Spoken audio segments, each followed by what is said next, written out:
Hello? We can hear you. All right, let me go ahead. So my name is Dr. Bilda Ducheng, and I'm part of Group 1, whereby we were coming up with an algorithm for the management of community-acquired pneumonia. So this is just part of the members. So we were an 8-member team, consisting of Dr. Aisha, myself, Dr. Beatrice Mugi, who is a radiologist, Agnes Washira, who is a nurse, Daisy is a nurse, Peter Kibet. Hello? Peter Kibet is also a lab technician. He's in the lab, sorry. Nafisa is a medical officer, and Benjamin also is a doctor. So with regards to diagnosis and the criteria for community-acquired pneumonia, we first have to appreciate the fact that pneumonia is an acute disease, so usually less than 2 weeks of duration, which is marked by inflammation and of the lung parenchyma, that is the lung tissue. So diagnosis, most importantly, is largely clinical and also with probably just a confirmatory radiological findings. By clinical, I mean that most of the symptoms that these kind of patients present with include cough, which can be dry or wet, with or without hemoptysis. Also, they can come with chest pain, which can also be pleuritic or non-pleuritic. These patients can also present with dyspnea or tachypnea, and accompanied with constitutional symptoms, including fever, sweating, chills, malaise, or appetite loss. So in terms of the history and physical examination, so the history, as I've alluded to, the chief complaints and the constitutional symptoms, it's also important to query the risk factors that can result into the diagnosis, including previous history of smoking, gastroesophageal reflux disease, or even a history of contact with a person with chronic cough or similar symptoms. In terms of past medical history, it's important to rule out HIV in this kind of patients, or patients who are immunocompromised. So these are patients with probably cancer, diabetes, or with long-standing chest conditions, including asthma, COPD, or even TB, and also in patients who have autoimmune illnesses. It's also important to query the drug history in these patients, which should include prior history of treatment, whether for pneumonia or for other diagnosis, or a history of use of ACE inhibitors and any allergies to medications. So we then proceed to physical examination of these patients whom we query have pneumonia. So that includes vital signs. So the blood pressure is very important, the pulse rate, the respiratory rates, and also the saturations in room air. We then proceed to do an upper airway examination, which is important to rule out upper respiratory tract illnesses, which are mostly caused by viruses. We also do a respiratory examination.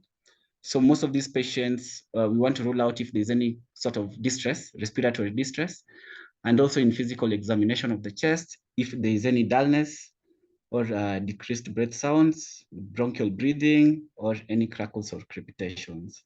It's also quite important to rule out cardiovascular illnesses, especially CCF, which could present in the similar manner. In terms of differential diagnosis, it's important to rule out infectious or the non-infectious causes of these symptoms, which can resemble pneumonia.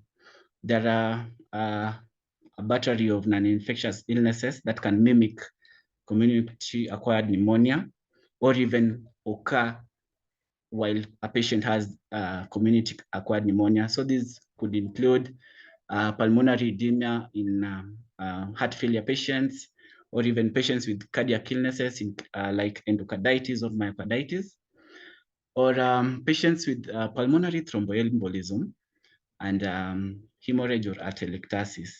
Also, there are a battery of respiratory illnesses that can mimic pneumonia or even occur in a similar setting, including exacerbations of COPD, asthma exacerbations, influenza or any other respiratory viral infections, acute bronchitis, interstitial lung diseases, TB, lung cancer, or even patients with ARDS and costochondritis. So it's important to learn about these differentials in terms of when taking a history of these patients, so that not to miss out any comorbid conditions, and also to help guide in ruling out a diagnosis of pneumonia. We also put up this slide to define a few terms in regards to pneumonia, which normally come up in our clinical setting. So I just put this up in terms of setting. So when a patient comes in, they're from the community. So that's hence the name community-acquired pneumonia. So these are pneumonia acquired in the community and not in a hospital or a long-term care facility. And community-acquired pneumonia can either be typical or atypical. Also, it includes healthcare associated pneumonia, the HCAP, which initially was on its own, but the recent guidelines had to accumulate its definition into community-acquired pneumonia, whereby a patient probably who was treated in the last 90 days, or these sort of patients who are on extensive healthcare follow-up coming in with a pneumonia. They are also treated similarly as community-acquired pneumonia. Also, hospital-acquired pneumonia, which can either be hospital-acquired pneumonia or ventilator-associated pneumonia. So this is pneumonia. Hospital-acquired pneumonia is pneumonia acquired in the hospital within 48 hours of admission, which originally a patient hadn't presented with similar complaints. Or ventilator-associated pneumonia, which is pneumonia, which is acquired within 48 hours of endotracheal intubation. And it's mostly attributed to aspiration of secretions or contaminated equipment and colonization of the aerodigestive tract. Pneumonia can also be classified based on histopathology, which is also a common term used in the clinical setup. So bronchopneumonia, which basically means there's a descending infection from the bronchi or the bronchioles, which spread locally into the lungs. And the lower lobes are normally the one mostly involved with areas of consolidation. And it's mostly witnessed in the hospital as acquired pneumonia setting. And then there's lobar pneumonia, which is inflammation with complete or near complete consolidation of an entire lobe of the lung, mainly due to strep pneumonia, and mostly common in the community-acquired pneumonia cases. There's also multilobar pneumonia, which can traverse both settings.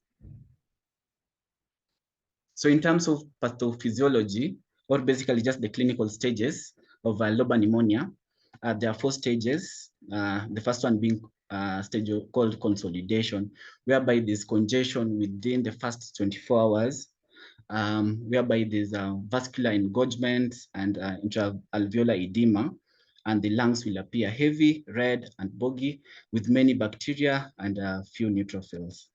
And then now within the next 2 to 3 days of the consolidation, there's a stage of red hepatization, whereby the lung consolidates into a firm liver-like consistency, and it normally lasts for up to 2 to 4 days. The lung normally grossly appear red, pink, dry, and granular with airless fibrin strands, which replaces the edema fluid. And microscopically, there are a lot of exudates in terms of neutrophils and ingested bacteria, and also red blood cells and a few epithelial cells. Then from there, in the next 2 to 3 days of the red hepatization, there's a gray hepatization stage, which lasts for up to 8 days, whereby the lung grossly appears gray, still with the liver-like consistency due to fibropurulent exudate. and progressive red blood cells, which are disintegrating, and also accompanied by hemosiderin deposition, and macrophages begin to appear. And then there is a resolution stage, whereby the lung is trying to restore its original architecture after 8 days of the symptoms, whereby there's a lot of enzymatic action beginning to appear, which starts centrally, spreading peripherally, and liquefying the previous fibrinous contents to restore aeration. Macrophages normally have the predominant cells in this stage. So a few complications of pneumonia would include pleural effusion, empyema, lung abscesses, even pneumothorax. And also in the severe forms, you can have septicemia, bacteremia, whereby the host inflammatory response is overwhelmed and dysregulated, leading to multi-organ failure. So in terms of stratifying our patients now when they come in, there are a few scoring indexes that can be used to stratify whether to manage these patients as inpatient or as outpatient. The ones mostly in our literature is either the pulmonary severity index called the PSI or POT score, and also the CAB-65. So studies have been done with regards to the two indexes, and they've come up with a general preference for PSI, that is pulmonary severity index score, as it incorporates a lot of the features that can be used to mostly accurately diagnose and lead to safety in decision making for these patients. So for the PSI score, there are a lot of parameters that are included, up to 5, so which has all to be scored on an individual basis. So there is sex, there is demographic factors, there are comorbidities, physical examination, and then laboratory and radiological findings. So for sex, if a patient is male, we score them as 0. And if they're female, we score them as -10 points. And then as we proceed down with the age, we give 1 point for each year. So let's say a patient is 28 years old, you add +10 point, +28 points, sorry. And then if a patient is from the nursing home, we give them 10 points. And then in terms of comorbidities, if a patient has active neoplastic disease, we give them 30 points. If a patient has a liver disease, 20, a heart failure patient, 10, cerebrovascular disease, 10, and a renal, 10. And then in terms of physical examination findings, if a patient has altered mental status, we give them 20 points. A respiratory rate of above 30, we give them 20 points. A systolic blood pressure of below 90, we give them 20. And a temperature of either below 35 or above 40, we give them 15 points. And a pulse, if it's above 125 beats per minute, we give them 10 points. And then in terms of laboratory and radiological findings, if you do a BGA and the pH is below 7.35, we score as 30. If you do a UECs or a urea, which is below 11, we give 20 points. Still in the UECs, if the sodium is below 130, we give 20 points. And if you do a random sugar and it's above 14, we score as 10. And if you do a hemogram and the hematocrit is below 30, we give 10 points. And if you still in the BGA, if you score the partial pressure of oxygen, we score as 10. Or if you do an SpO2 of below 90, still as 10. And if the patient has pleural effusion, we give 10 points. So in total, we have to calculate all these points with regards also to what we've done, and then score the patient, and then we risk stratify. So there are 5 classes with regards to the PSI score. So there's a class 1 to 5, class 1 being a very low risk patient.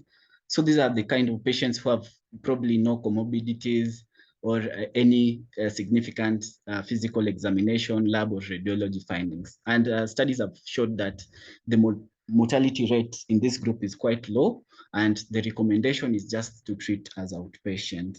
Then there's a class 2, which still has low risk, but has scored between 0 to 70 points.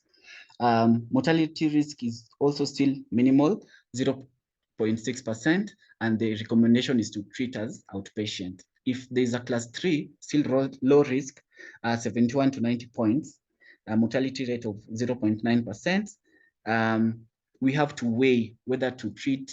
So it depends with now the presentations of the core issues to we weigh whether to treat as outpatient or short hospital stay. And then there's the class 4 and 5, which are definitely inpatient treatment. Class 4 being 91 to 130 points, carrying a 9.3% mortality risk, and a class 5, 27% 27% mortality risk between 131 to 45 points, who definitely need inpatient treatment and probably escalation of care into ICU. Also, the Infectious Disease Society of America in 2007 came out with the criteria to differentiate just the normal pneumonia and severe community-acquired pneumonia. So they put in a few criteria to help clinicians to diagnose severe pneumonia. So a patient who either has one of the major criteria or 3 or more of the minor criteria will be classified as having severe pneumonia. Major being just septic shock or respiratory failure requiring ventilation, and also minor criteria requiring a lot of parameters, including respiratory rate above 30, the ratio of the partial pressure of oxygen to fractional inspiration of oxygen below or equal to 50, a patient with multilobar infiltrates, a patient who is confused, a patient who is uremic, so that is urea above 7, a patient with white cells below 4, leukopenic, or thrombocytopenia, platelet count below 100, or a patient who is hypothermic below 36 and hypotensive. So it's either you have one of the major criteria or 3 or more of the minor criteria. And then there is CAB65 score, which we are trying so hard to keep away from because of missed cases of severe illnesses, but still being guided by the score to manage as a patient. So CAB65 has 5 parameters, that is confusion. So GCS less than 15, urea more than 7, respiratory rates above 30, blood pressures either systolic or diastolic below 90 or 60, and age 65 years or more. So when a patient scores 0 to 1 points, it's advisable initially to just do outpatient treatment. If they score 2 points, we weigh whether to just manage as inpatient or at home, or if it's 3 or more points, we consider we do inpatient treatment. But if it's 4 to 5, we consider ICU. So the main limitation of CAB65 is that a lot of patients were previously seen to have a very low score, probably let's say a score of 2, but they have they're probably saturating very low on oxygen, needing therapy, which can only be done in an inpatient setting. It also underestimates the severity in the younger patients who are not above 65 years. And when we completely employ this kind of score, it could lead to poor outcomes whereby you manage a patient who is supposed to be inpatient as an outpatient setting. So in terms of the pathogens that are normally witnessed in the pneumonia setup, there could be bacteria, viruses, or fungi, and a lot of atypical organisms or anaerobes. In terms of bacteria, the main ones that are witnessed in community-acquired pneumonia include Streptococcus pneumoniae, Haemophilus, I think I enlisted everything, almost everything, Staphylococcus aureus, and then Legionella, Actinobacter, and then in the hospital setting, a lot of the Klebsiellas, the Pseudomonas, the E. coli, and the resistant bugs. In terms of viruses that can also cause or result into pneumonia, include the rhinoviruses, the influenzas, the coronaviruses, parainfluenza viruses, and adenoviruses. There are also fungi that can cause pneumonia, including PCP, which is common in our setup, added to, and also maybe aspergillosis, mucormycosis, blastomycosis, and cryptococcosis. There are also bacteria which are normally listed as atypical organisms. So these include the Mycoplasma pneumonia, Chlamydophila, the Coxiella, the Bordetella, and then also the Legionella, which can still appear as atypical or also typical in some setup. Then there are anaerobes. Anaerobes are mostly witnessed in aspiration pneumonia patients. So they normally include the Bacteroides, the Peptostreptococcus, the Prevotella, and Fusobacterium. So just as I said, the most common organisms in community-acquired pneumonia is the Streptococcus or the Haemophilus influenza, and then the atypical ones being the Mycoplasma, Chlamydia, and the Legionella. In hospital-acquired or the ventilator-associated pneumonia patients, we have a lot of we still can experience the gram-positive cocci, so that is still the strep pneumoniae, and also the staphylococcus, which can still be either sensitive or resistant. And then we also have a lot of gram-negative bacilli. So these are the Pseudomonas, the Klebsiella, the E. coli, Acinetobacter, and the Enterobacteriaceae. So these include the Enterobacter, Citrobacter, Serratia, Proteus, and Morganella.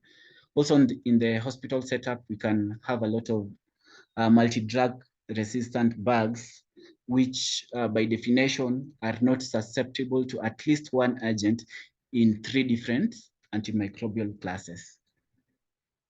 So with regards to investigation, it's important to note that even with extensive diagnostic tests, the organisms that normally cause the pneumonia are normally identified in less than half of the cases.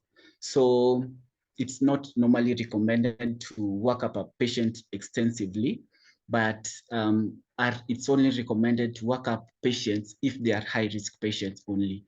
So these are the patients with severe infections, like we said, the severe pneumonia, or patients with underlying comorbid illnesses. And also it's important to weigh whether to do these extensive tests with balance against the time and the cost that can be accrued. So in terms of investigations, the first one we'll go through is a chest X-ray, which is the most important initial test in pneumonia patients. So a chest X-ray will definitely confirm the diagnosis after the symptoms that this kind of patients present with. It can also still show the extent of the disease, or if there are any complications and any underlying comorbid, underlying disorders. And there's no need to repeat a chest X-ray after the satisfactory clinical recovery. And then in terms of lab investigations, the baseline. So that is the full hemogram, the renal function and the liver functions. These are routine for any hospitalization. It's important to know that they are not used to diagnose for etiology other than confirm severity and also to investigate comorbids. They can also help to guide the choice and the doses of antibiotics. So probably maybe a patient has a renal failure, you have to adjust the antibiotics with regards to the failures that we have, so a liver or a kidney issue. And then procalcitonin. So we tried to research extensively on the use of procalcitonin as a parameter that should be used for diagnosis or even treatment of pneumonia. So just as an introduction, it's an amino acid that is a precursor of calcitonin. Calcitonin is produced by the thyroid C cells. So when there's normally a bacterial infection, the inflammatory markers, that is, I mean, the response, the inflammatory response with regards to the interleukin 6, interleukin 1 beta, or the TNF alpha, will promote this gene, the CLC1 gene, expression in other multiple parenchymal tissues, including the lung, the liver, the kidney, the intestine, or the muscle.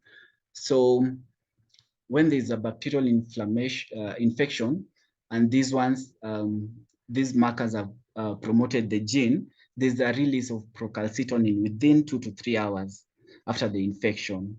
Then for procalcitonin, the peak is at the 6th hour, and it has a half-life of 22 to 35 hours. Procalcitonin levels are, however, decreased by interferon gamma, which is normally seen in viral infections. So the levels are ideally not supposed to rise in any viral infection. It's also important to note that procalcitonin release is not affected by systemic steroids, unlike C-reactive protein. Regardless, there are some limitations on the use of procalcitonin, in that you can have some false positives and false negatives. So I enlisted a few, but it is the majority of the cases with ARDS can still have elevated procalcitonin levels, or patients with multi-organ failure, so the renal failure, liver failure, patients with trauma, surgical patients, or patients with thyroid or lung cancer, or also patients with cardiac shock in cardiac failure. Also, there are some patients whereby you can do a procalcitonin but find a low level, which appears as a false negative. Patient presenting early in the infection cycle, or patient who have a localized contained infection. So with regards to that, according to the guidelines that we managed to go through, it's important to start to suspect a bacterial infection if a patient has a procalcitonin level more than 0.1, and definitely a patient with a procalcitonin more than 0.25 is a patient with a bacterial infection. So in terms of the use of procalcitonin, as we earlier alluded to the fact that pneumonia patients are patients who have clinical symptoms which has been radiologically confirmed. So regardless of the procalcitonin cases, we start empiric antibiotic therapy. The only place where procalcitonin comes in is to guide the severity and response to treatment. And so in a patient whom we've started treatment, in the next either 48 to 72 hours after initiation of antibiotics, it's important to repeat a procalcitonin level to check any response to the antibiotic. This is very important, especially in our ICU settings, or even just in the inpatient treatment, to reduce the duration of antibiotic. And then there's also C-reactive protein, which is also a protein synthesized in the hepatic cells, also induced by the same factors, so interleukin 6, interleukin 1 beta, and TNF alpha, which whenever there's an infection or inflammation. So for CRP, its secretion starts a bit later, which is within 4 to 6 hours, but it doubles every 8 hours and reaches a maximum level in 36 to 50 hours. Its half-life is 19 hours. It's not ideally a specific biomarker for bacterial infection, as it can be increased in other inflammatory illnesses, and also cutoff values normally vary with different clinical setups. CRP level can also be decreased by history of systemic steroid use, and the sensitivity and specificity is not sufficient enough for bacterial pneumonia diagnosis. So in terms of for CRP, it's just an aid to the diagnosis and just as a baseline measure, but it's not a routine. In terms of microbiological tests, we were also querying whether to involve the use of sputum, gram stain microscopy, and culture for routine diagnosis of our patients. And the data that we went through suggests that sputum, gram stain microscopy, and culture is not recommended for patients who are treated as outpatient for community-acquired pneumonia, and also even for the inpatients, it's not routine. And it ideally, ideally should be done, the sputum should be done to direct the therapy and to reduce antibiotic overuse.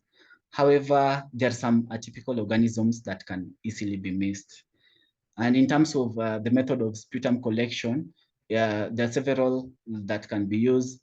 Either that's just the self-expectoration or even tracheal suctioning or even induction of sputum generation with hypertonic saline. And then the specimen that is collected should be from a deep cough, obtained before antibiotic use and processed within 2 hours of collection. The main indications for use of sputum gram stain, now that it's not even a routine for inpatient care, is patients with severe disease, patients who require intubation, patients who have a prior hospitalization, that is, patient who received IV antibiotics in the last 90 days, patients who are being treated empirically for a hospital-acquired pneumonia or methicillin-resistant staphylococcus, and also in patients who are not responding to the empiric treatment. We also had a look on blood culture. The indications were pretty much the same with the sputum culture and gram stain, whereby a blood culture is not ideally recommended for patients who are treated for outpatient, who are treated outpatient for pneumonia, or it's not also routine for any inpatient treated for pneumonia. And in terms of the method of collection, it's important to obtain at least 2 sets of blood cultures, ideally prior to antibiotic initiation. And then there's a role for doing a blood gas analysis in pneumonia patients. Evidence only suggests that its use should be in severe illnesses, and it's used to predict impending respiratory failure and ICU admission.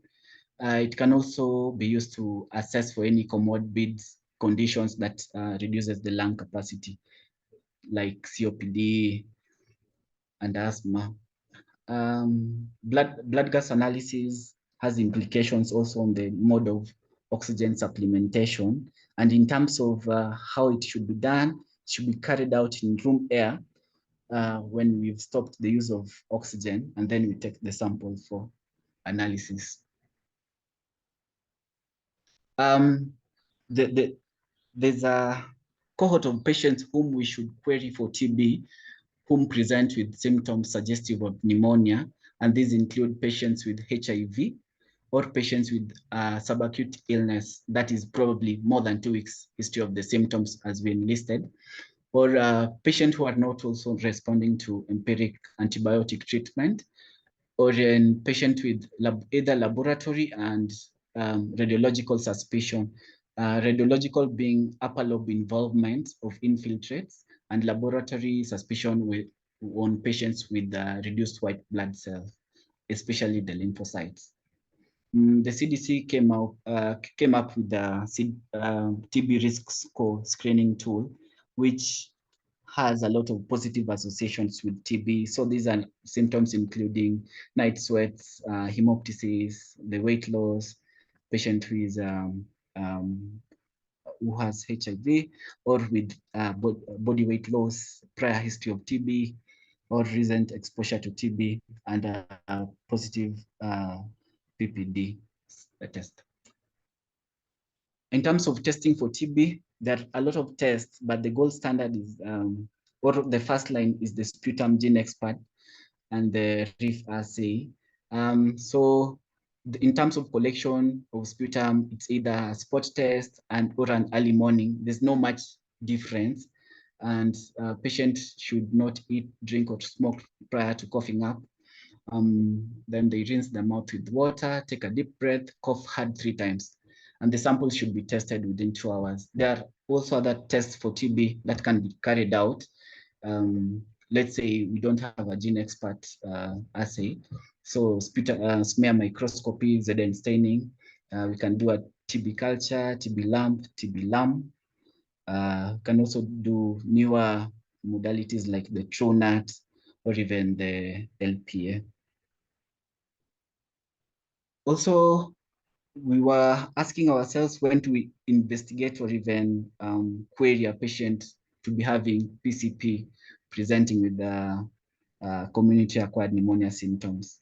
So it is typical in mostly immunocompromised patients who also present with subacute illnesses and also constitutional symptoms with a dry cough, and with typical infiltrates of PCP on chest X-ray. There are a lot of modalities that can be used for PCP patients, including bronchoalveolar lavage, which is the preferred specimen, and also even expectorated sputum samples can be used for the same when bronchoscopy for the BAL is not available. We can also measure the serum LDH levels, which is presumptive, because rarely do we have a low LDH level and a patient has a diagnosis of PCP. Chest X-ray findings normally are diffuse bilateral infiltrates, which are mostly perihilar. In terms of chest CT or HRCT findings, so these are patients who will have diffuse ground glass opacities with probably pneumatocysts and pneumothoraces. And also a lung biopsy can help in diagnosis, which is quite invasive, however. We were also working on influenza as a cause of community-acquired pneumonia. It's important to appreciate that influenza is a leading cause of viral pneumonia and is mostly seen in the pediatric population, majorly between 5 to 10-year-olds, or in the second half of the year or during the flu seasons or outbreak. The most common symptoms for influenza, however, include fever, the fatigue, the headaches, the muscular pain, the joint pains, and the dry cough, which is important to ask in our history. And then the testing for influenza is just to direct therapy and probably to prevent unnecessary antibiotic use, which will also help in shortening the hospital stay. But also to note that there are incidences whereby we have a patient with viral pneumonia with superimposed bacterial pneumonia. So in terms of testing modalities, we prefer the PCR as it detects influenza viral RNA in our respiratory specimens for longer periods, even after onset of disease. Most patients who are diagnosed with influenza are normally reported to have even other co-infections and underlying chronic illnesses, including bacterial pneumonia, TB, HIV, and chronic lung diseases. There's also a role of doing rapid microbiological tests. So by definition, these are just simple rapid diagnostic tests at the point of care, which can aid in quick clinical decision-making to direct therapy. They are mostly directed to detect pathogen-specific antigens or any nucleic acid sequences and the response by the host in producing antibodies for the same. So they include, it could be an antibody that is IgM or IgG. IgM normally detects the acute illnesses, or IgG the chronic. For instance, there's a direct I'm just giving an example of direct fluorescent antibody for Legionella. Then antigen testing has also been widely used, probably just not in our setup, but it has been used widely for Legionella and pneumococci, that is the urine antigen. And then now for our case, the nasopharyngeal swabs for the SARS-CoV-2 antigen and also influenza. in the serum. Then the PCR tests that are carried out for either RNA or DNA. So that's normally the respiratory panel or the respiratory biofire or the SARS-CoV-2 PCR or the influenza PCR, which are quite accurate. And then there are also other molecular panels which can help to detect bacteria and viruses, even parasites in a variety of specimens. So whether it's the body fluids, and also these are also for doing just a simple microscopy to detect and help in decision making. And then there are also other imaging modalities that can be employed in diagnosing or in managing pneumonia patient. So we looked at the role of the CT scan and found out that it's mostly used on individual basis, not for just any patient, and mostly on patients who are not responding to treatment or to assess if even any more complications or even to reveal any underlying illnesses. The CT scan by itself also can suggest probably some specific pathogens showing specific patterns and offer clues to discriminate infectious from non-infectious causes.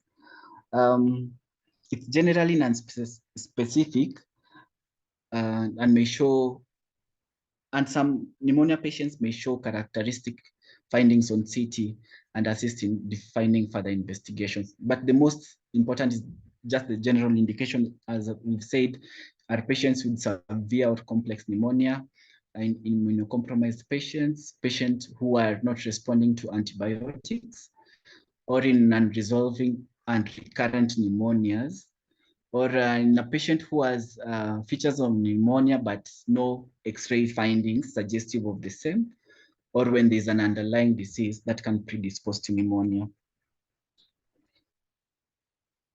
Other imaging modalities that can be employed include CTPA, as we alluded to the differential diagnosis. For CTPA is to rule out a pulmonary embolism, which can also present with symptoms mimicking pneumonia. The role of chest sonography, that's basically just an ultrasound. So it has a role as an investigative modality for pneumonia and its complication. And the good thing about it is that it's non-ionizing, but it is quite user dependent. So it's sometimes hard to rely on the findings because it depends now with the experience of whoever is doing the test. And an echocardiography can also be employed, especially when there's suspected cardiac complications, e.g. pericardial effusion, or even in heart failure. So this is just a summary of the microbiological investigations that we've alluded to, and I've explained the same. So we had a few questions when we were conducting this study, or when we were coming up with guidelines on what to do and whom to do to when we suspect a patient with pneumonia. So the first question we had is, should we ideally include a gram stain or culture of the lower respiratory tract secretions at the time of diagnosis? From the evidence that we gathered, we saw there was no need, and also the only instance whereby we should do the gram stain and the culture is when we suspect when the suspected etiology is a drug-resistant organism or one not covered by the empiric treatment, or even in severe illnesses and recent hospitalization. Also, we asked ourselves, should really blood cultures be obtained at the time of diagnosis of pneumonia? And the answer was no, for reasons similar to the one for sputum, gram stain, and culture. And if there's any role for rapid microbiological tests, should they be added ideally to the current testing of blood and respiratory tract sample?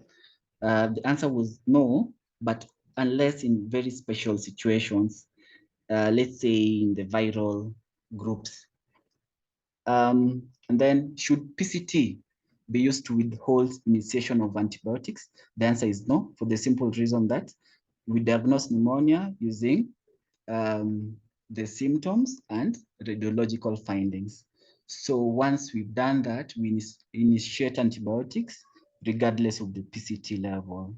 But can PCT be used to reduce the duration of antibiotic therapy and hence improve the outcome to the standard of care? The answer was yes, because as I explained, we need to repeat it to check the response to antibiotics. And that by default, when it's below a certain level, it will help us to know the response and stop the antibiotics.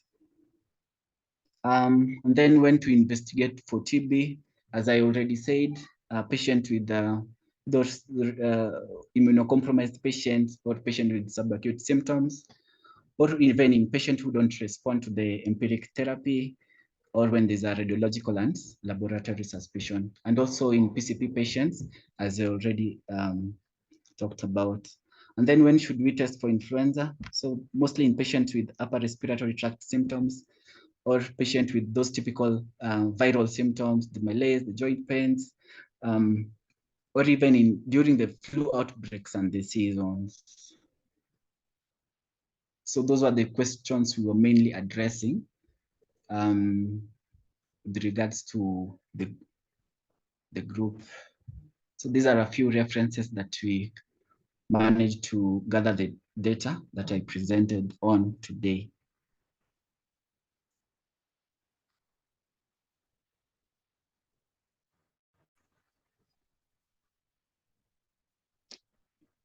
Yeah, so in case there are any questions we can address.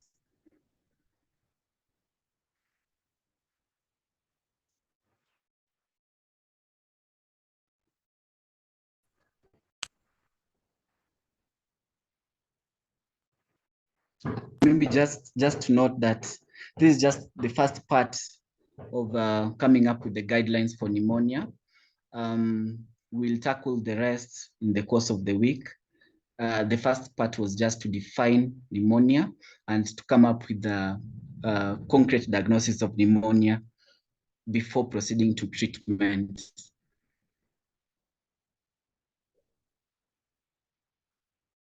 Thank you.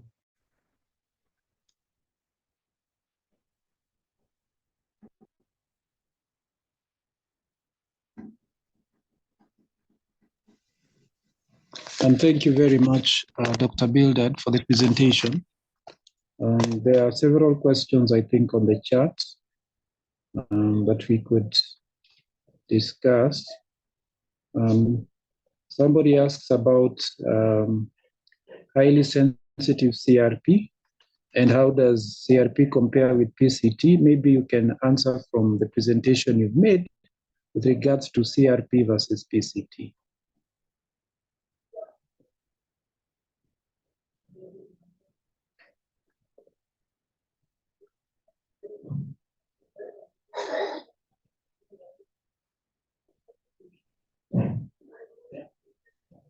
Dr. Bildad. Yes. Oh, sorry.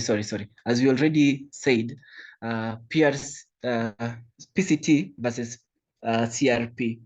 Let me just go through the CRP, which we said it's a protein which is synthesized by the hepatic cells. Secretion starts within 4 to 6 hours, doubling every 8 hours, and reaching a maximum in 36 to 50 hours. It is not a specific biomarker of bacterial infection, as there are a multiple number of inflammatory illnesses that can present with the same. And also its level in a patient who recently probably used a corticosteroid, the levels will be decreased. And from what we went through, its sensitivity and specificity is not sufficient for to diagnose for bacterial pneumonia. So that's why we said its role majorly is just to aid in the diagnosis and as just a baseline measure, but it's not routine completely. However, for PCT, it's a bit more specific for bacterial illnesses, and it's released a bit sooner than CRP, peaking in 6 hours.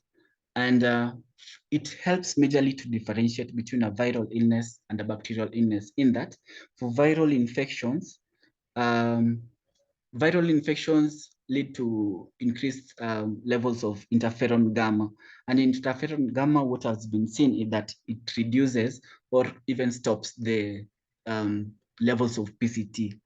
So it really helps to differentiate a viral from a bacterial origin. And then just to mention that PCT levels, it can also have a few conditions that can lead to elevated levels, and a few conditions that can lead to lower levels in early infection or in localized infection. So we have to consider balance between, the false positives and the negatives, but it's a more specific biomarker for bacterial infection when compared to a viral. And then for both PCT and CRP, there are a lot of cutoff. There are a lot of cutoff values that vary with regards to the age, the settings, especially for CRP. So it's not really reliable.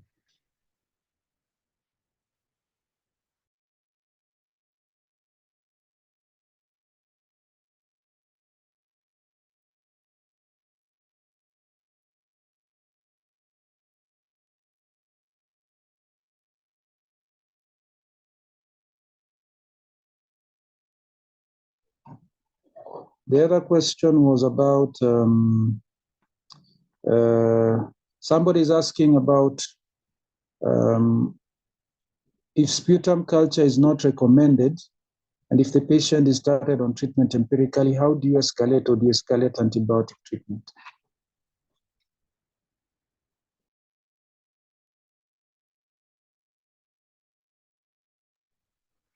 For sputum, I say that it's just not recommended for outpatient, but it's also not routine for inpatient.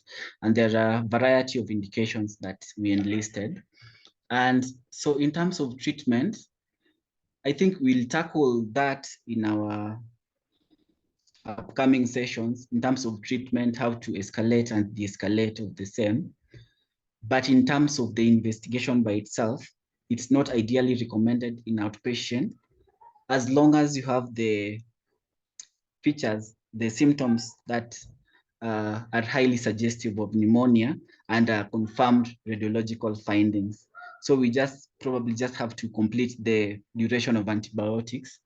Unless there's no response, now we have these indications for using a sputum gram stain of culture.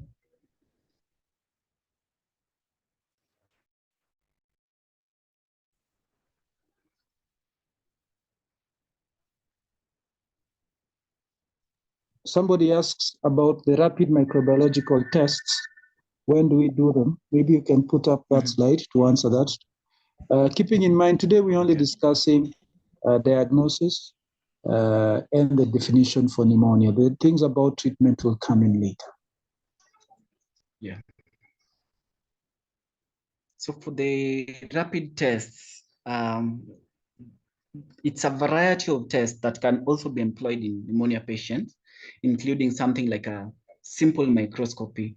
By rapid, I majorly meant these are just simple, maybe, just a quick test at the point of care, which can aid in clinical decision making. Notwithstanding the fact that diagnosis of pneumonia will still be suspected symptoms and radiological findings. So these tests are just an add-on. They're adjunctive tests that aid in clinical decision making, because if anything, there are some pathogens that can be missed, some atypical pathogens, and also there are some there's some setups whereby we don't even have these tests to begin with. But mostly they include the antibody testing, the antigen testing, or the PCR, both for RNA and DNA, and a lot of other panels, which now it depends with the clinical setup. So they can also be employed maybe now in the inpatient setup, maybe when you're suspecting atypical pathogens, or in patients who don't respond to empiric antibiotic treatment. Those are the major indications of when to employ the rapid tests.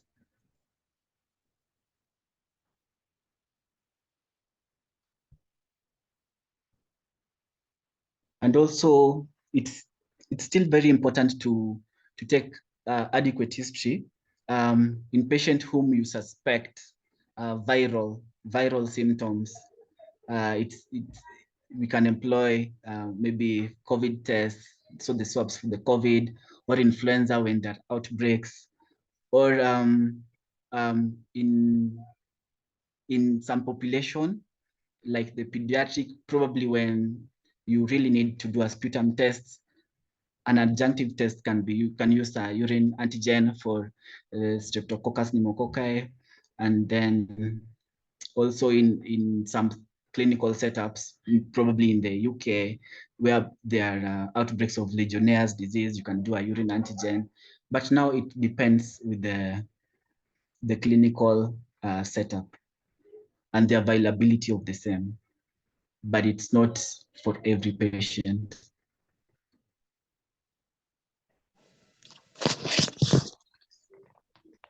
Let me see if there's another question. With regards, most of the questions have to do with treatment, but I guess treatment will be discussed later on, I think on Thursday to Wednesday or Thursday.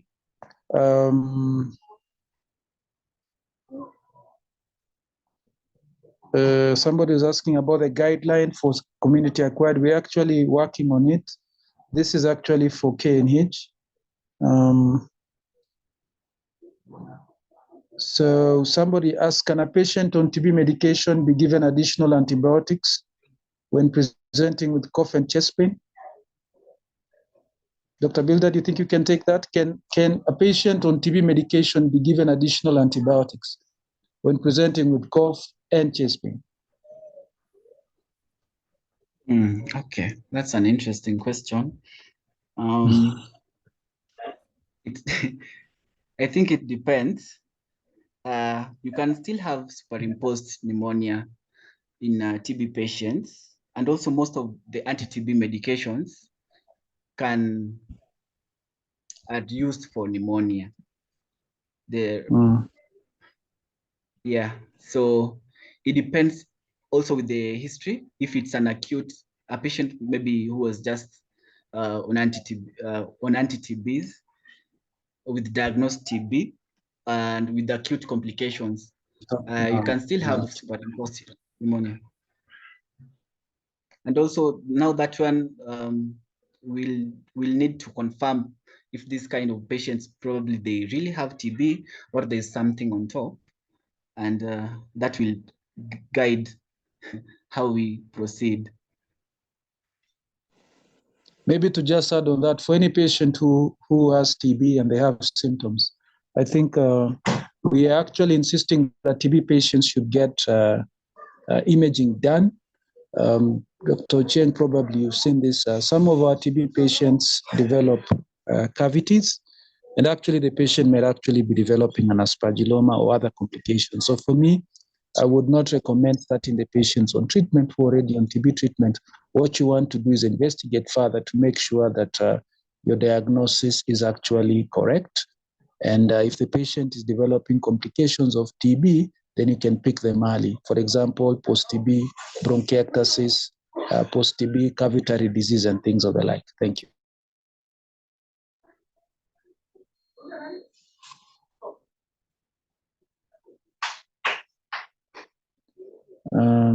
Somebody asks again another question about the criteria, the basic criteria about age. What is the minimum age? Because you said every year you add 1 point. So the question is, at what age do you start? Do you start at 1 year, or is it 18 years, and then you keep on adding a point?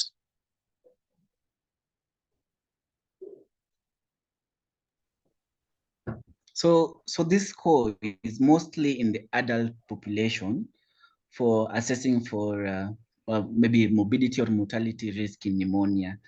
And for pediatrics, it probably would be different. And in terms of the age, it's just any age that the patient presents with in an adult patient. And it's 1 point for each year for the age.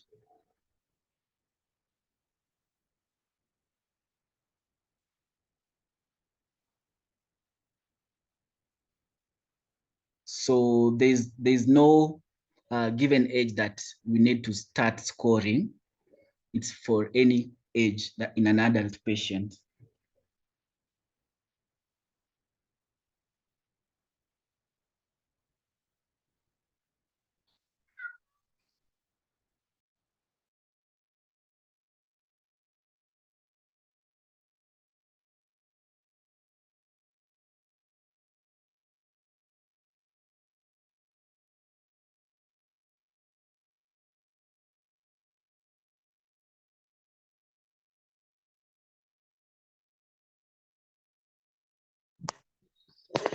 Somebody was mentioning about CRP, but basically, maybe to just summarize this first part of the pneumonia series is diagnosis. The definition of pneumonia is an acute respiratory illness, and usually for pneumonia, we need imaging to confirm.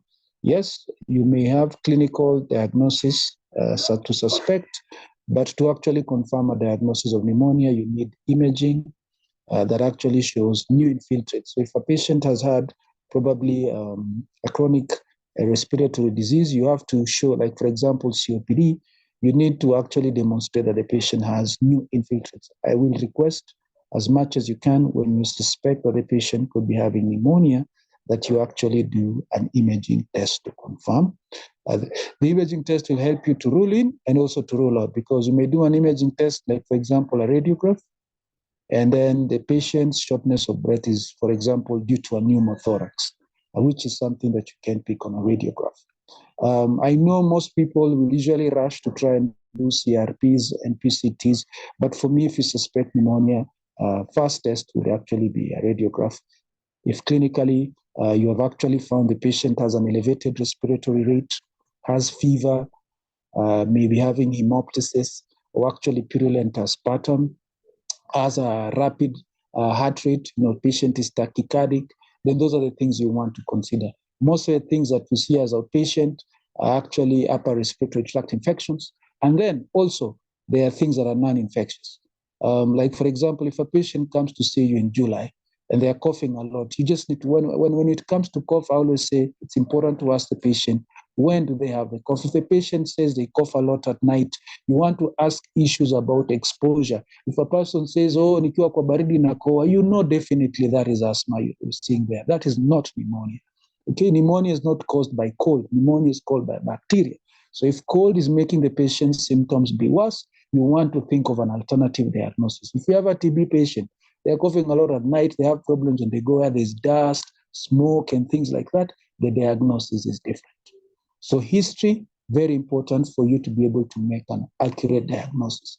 Not all coughs are lower respiratory tract infections. Not all coughs are pneumonia. There is asthma, which is very prevalent. About 10 to 12% of Kenyans are actually have what you call reactive airway disease.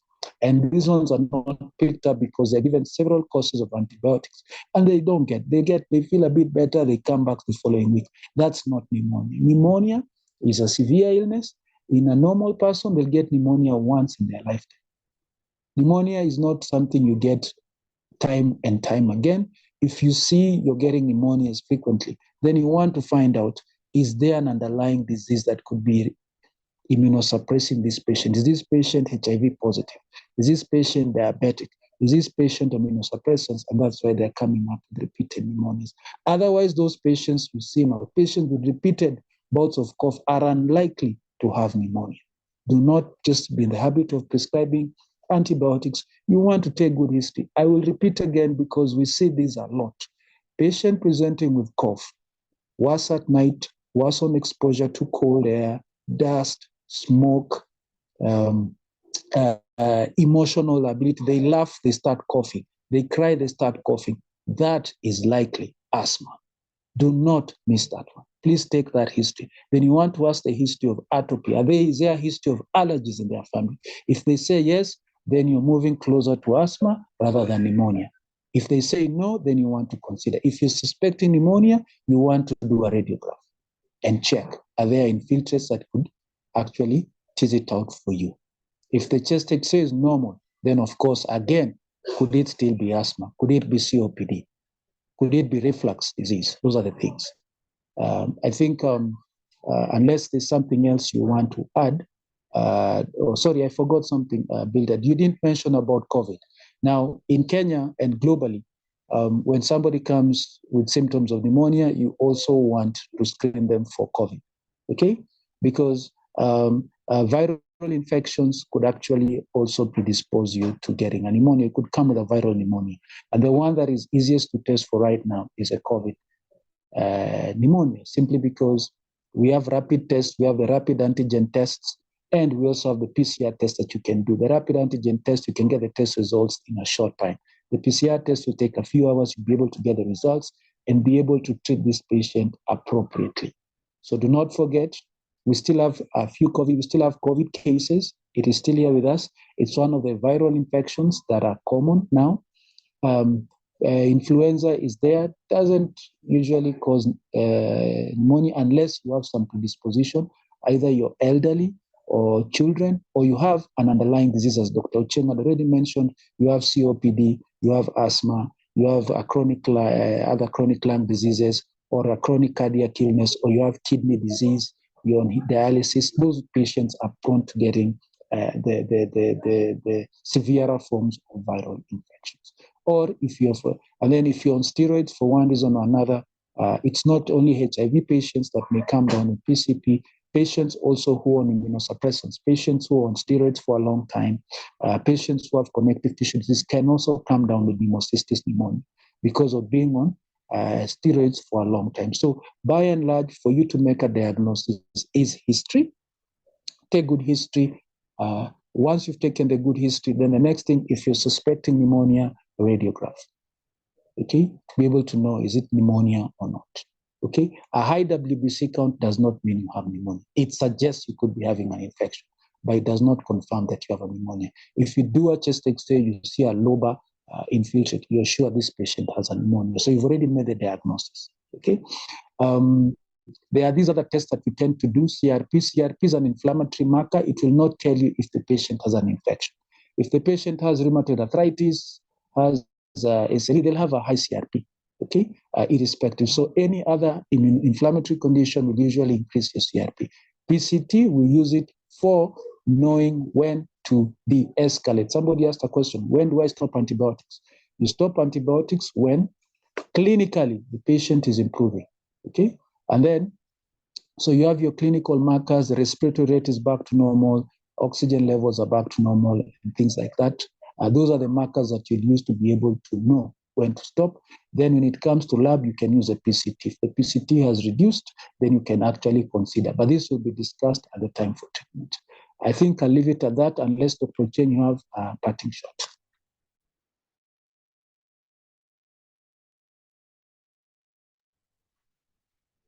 Well, so for this series, we were just tackling, we were coming up with a guideline for management of community-acquired pneumonia.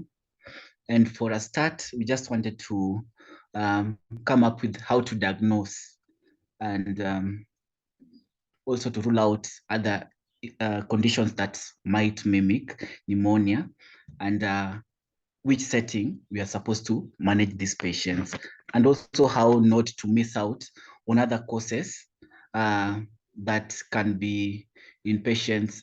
So whether viral, TB, the fungal illnesses that can also present with symptoms suggestive of pneumonia, and just how to investigate a patient who comes to you. Of importance is doing just a simple chest X-ray to look for the infiltrates, which confirms, doesn't mean that it just confirms the already suspected symptoms that we took from our history, and then just to working up our patients, whether to manage as an outpatient or as an inpatient. So I think we'll progressively be tackling other questions with regards to, now that we've made a diagnosis of pneumonia, how do we proceed?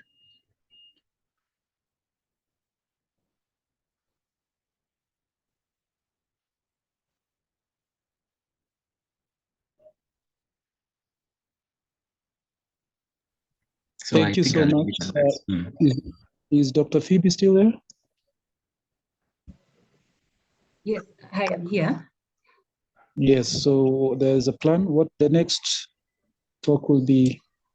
Are there any other issues that we left out? No. I think that was an excellent talk and an excellent discussion, and also a good beginning to our series. So the next presentation will be on Wednesday afternoon from 2 to 3:30 p.m., where we'll attempt to tackle treatment of pneumonia, the antibiotic selection. Yeah, and then on Thursday at 7 p.m., we'll have the last presentation. Yeah. Okay. All right. I think that's a plan. I want to thank you all. Today we've had as high as 1,400 attendees. And we want to thank you all for tuning in. And we look forward to seeing you again in the next meeting. There were many things in the chat with regards to CMEs and things like that. Unfortunately, for us who are the presenters, we may not be able to tackle those issues. We kindly request that you use a Q&A just for questions with regards to the presentation, so that we may be able to answer your questions, because majority of the things that we saw there were regards to either sending the presentation and CME, and yet we wanted to tackle issues that regards to the presentation. So kindly, I think, send an email if you have challenges to the KNH research team in case you have other issues that are not related to the presentation of the day. Thank you very much, and we hope to see you on Wednesday.